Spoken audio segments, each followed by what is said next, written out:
ముందు మా పొగురు ఎలా ఉండేదంటే ఇలాగా నేరుగా ఇలా ఉండేదండి. తూర్పు బట్టి ఉంటే మాకు అనుకూలంగా అప్పుడు కాలువ మాకు అనుకూలంగా ఉండేది. బోట్లు వేటకి వెళ్ళడానికి కానీ రావడానికి కానీ చాలా అనుకూలంగా ఉండేది.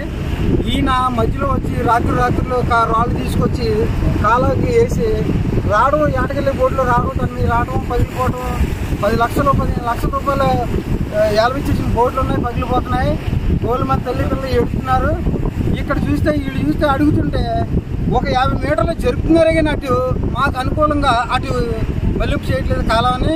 మీరందరూ కలిసి మా భవిష్యత్తు కోసం టూరిస్టులు వస్తున్నారు ఎక్కడి నుంచో, వాళ్ళని ఫోటోలు తీసుకోవడానికి, వాళ్ళకి అనుకూలంగా ఉండటానికి, బీచ్ అనుకూలంగా ఉండటానికే,